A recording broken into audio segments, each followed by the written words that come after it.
बोलो जयकारा बोल मेरे श्री गुरु महाराज की जय।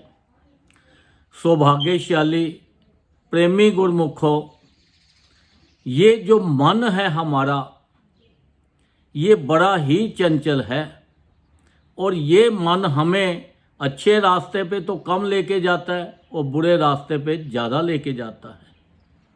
अब देखो, एक गुरमुख था। अब वो गुरमुख क्या करता था, सारा दिन जितने गलत काम है उसने करने, और सब बुरा भला, चोरी ठगी हेरा फेरी, लोगों की बुराई, सारे काम करता। और शाम को मंदिर में जाके भगवान से प्रार्थना करता, हे परमात्मा, मैंने आज दिन में जो भी किया है आप मुझे माफ़ कर दो। मैं भुल्लन आ रहा हूँ, आप बख्शनहारे हो। हर रोज़ ऐसा ही करता। तो उसका जो काम करता था, उसके पास एक बंदा, सेठ के पास, तो सेठ जी ने उसको कहा कि भाई आज ऐसा है, मैं थोड़ा बिजी हूँ, तो खेत में जाके तो आप गेहूँ बेच दो। अब जो उसका वर्कर था वो बड़ा भक्तिवान था, सेवादार जो था बहुत भक्तिवान था, बड़ा गुरमुख था वो भी। उसने क्या किया, खेत में जाके जौ को बेच दिया। जब वो सेठ वहाँ पे गया, खेत में जाके देखता है तो उसको बड़ा गुस्सा आया।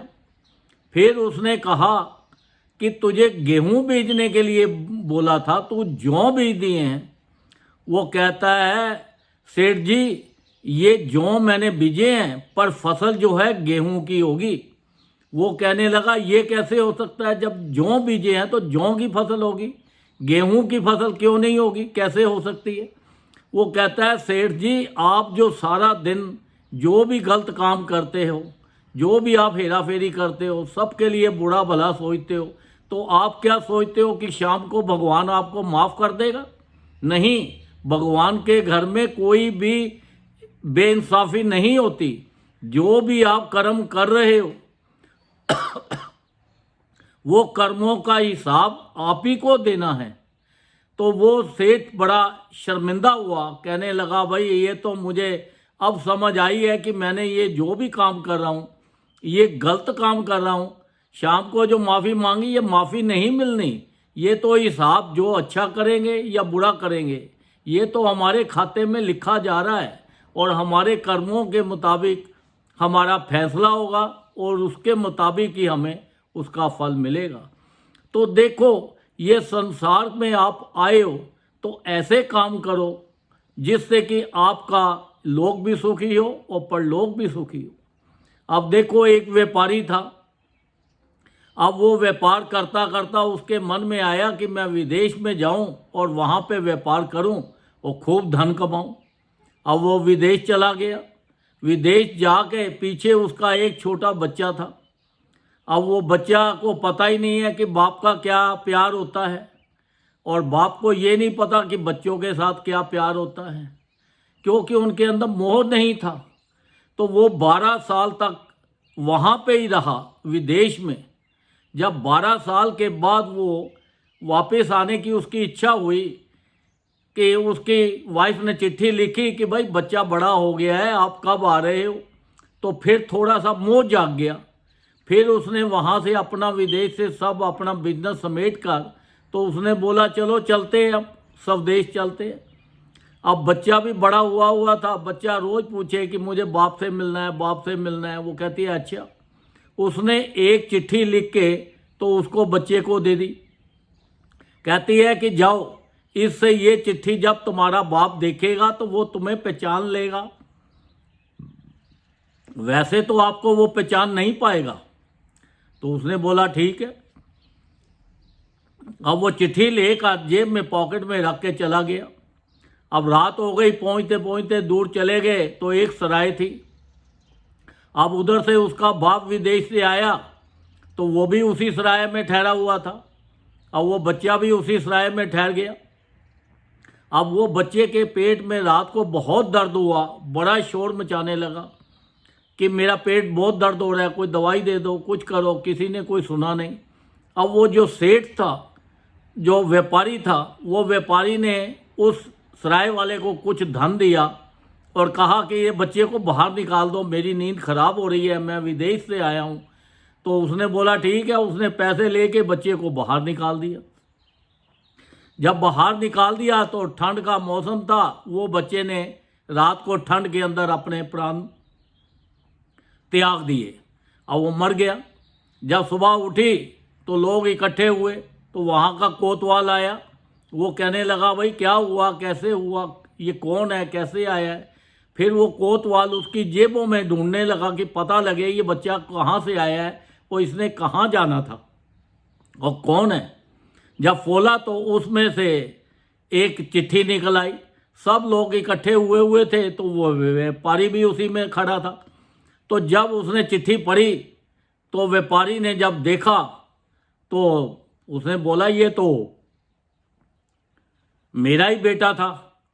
तो देखो वो मौत जागा और वो भी, उसने भी वहीं शरीर छोड़ दिया, ढेर हो गया। देखो ये संसार के अंदर ये जो मोह माया है, ये इसका जो जाल है, जब तक उसको उसके साथ मोह नहीं था उसे कोई तकलीफ नहीं थी। जैसे ही मोह जागा तो वो देखो इतना मोह जागा कि वो भी अपना शरीर छोड़ गया मोह के चक्कर में। तो इसलिए ये संसार के अंदर जो चीज़ें, नश्वर चीज़ें हैं जिनके साथ हम मोह डाल रहे हैं, ये हमारा परिवार है, ये हमारा घर है, ये हमारा बिजनेस है, ये हमारा और रिश्तेदारी है, इनसे मोह मत डालो, नहीं तो आपका भी हाल बुरा होगा। इनका यूज़ करो। ये जो भगवान ने ये संसार बनाया है, ये जो रिश्तेदार बनाए हैं, चीज़ें बनाए हैं, इनका सुख लो, इनसे दुख मत पैदा करो। जितना मोह डालोगे, जितना आप करोगे, उतना आप परेशान हो जाओगे। तो ये सांसारिक चीज़ों को अपना, इनको एंजॉय करो, इनका सुख भोग के तो अपना लाभ उठाओ। देखो हमारे संत महापुरुष हमारे ऊपर कितनी अपार कृपा करते हैं। उन्होंने हमारे लिए 5 नियम बना दिए हैं। वो कहते हैं ये 5 नियमों का आप पालन करो तो आपको किसी चीज़ की कोई टेंशन ही नहीं रहेगी। फिर आपको ये संसारिक मोह जो माया है, ये काम क्रोध है, लोभ है, ये सब चीज़ें आपकी हट जाएंगी अगर आपने ये विश्वास के साथ किया तो। अगर विश्वास नहीं है तो वो भगत की तरह करते रहे सारा दिन, तो गलत काम करने हैं। शाम को जाके भगवान से प्रार्थना करनी है, मैं भूलन आ रहा हूँ, आप बख्शन आ रहे हो, तो वो बख्शना जो है वो नहीं होगा। जो भी हम कर्म करते हैं उसका हिसाब किताब हमें खुद देना है। ये तो देखो संत महापुरुष यही फरमाते हैं कि देखो आप अगर अपने जो काम कर्म कर रहे हो सारा दिन में, जो भी आपने कार्य किया, जो भी आपने कर्म किए, जो भी आपने किया, अगर ये काम करने से पहले अगर आप सोच लो कि इसका नतीजा क्या होगा, ये मैं बुरा कर रहा हूँ और ये अच्छा कर रहा हूँ, जब आपको इतनी समझ आ जाएगी तो आपसे कोई गलत काम नहीं होगा। तो फिर आप अपना जीवन को सफल कर लोगे, जीवन का पूरा पूरा लाभ उठा लोगे। संत महापुरुष तो हमारे ऊपर हर तरह से कृपा कर ही रहे हैं, पर हमें उनकी कृपा का पात्र बनना है, हमें उनकी कृपा लेनी है। कृपा तभी होगी जब हम उनके हुक्म में चलेंगे, उनके बनाए हुए नियमों का पालन करेंगे। श्री आरती, पूजा, सत्संग, सेवा, सिमरन और ध्यान जो श्रद्धा सहित करे निश्चय हो कल्याण। उसके अंदर भी उन्होंने एक वर्ड डाला है, श्रद्धा, विश्वास। ये उसी का कल्याण होता है जो विश्वास के साथ करता है। जिसने खाली टाइम पास के लिए किया या दुनिया को दिखावटी किया तो उसका तो फिर भगवान ही मालिक है, फिर उसको पूरा लाभ नहीं मिल पाता। तो इसलिए हमें अपने विश्वास के साथ उनके हुक्म में चलना है, उनके नियमों का पालन करना है। और ये संसार के अंदर जितनी भी चीज़ें हैं, चाहे वो रिश्तेदारी है, चाहे वो परिवार है, चाहे वो अपना बिजनेस है या घर है, ये सब चीज़ों का सुख भोगना है, इनसे मोह नहीं डालना। ये मत सोचो मेरा मेरा मेरा, क्योंकि मेरी तो कोई चीज़ ही नहीं है, सब कुछ तेरी तेरी है। जब आप ये सोच लोगे कि सब कुछ तेरा ही है तो फिर तो देखो आपके जीवन का पूरा पूरा कल्याण हो गया। तो ये जो हमें भगवान भजन मिला है, नाम मिला है, इसका ज़्यादा से ज़्यादा हमें भजन करना है। देखो संत महापुरुषों ने फरमाया है कि कम से कम हर जीव को 2 घंटे रोज भजन करना चाहिए। अगर 2 नहीं कर सकते तो 1-1 घंटा करके करो। अगर 1-1 घंटा करके नहीं कर सकते तो आधा-आधा घंटा करके करो। भजन करना बहुत ज़रूरी है, क्योंकि ये जो हमें आपको मनुष्य शरीर मिला है, ये सिर्फ इसीलिए मिला है कि आप भजन करो और संसार के सुख भोगो, और भोग के तो अपना उस परमानंद को प्राप्त हो जाओ, ताकि आपके जीवन में दुख आए ही नहीं, दुख नाम की कोई चीज़ ही ना रहे, हमेशा सुख ही सुख रहे।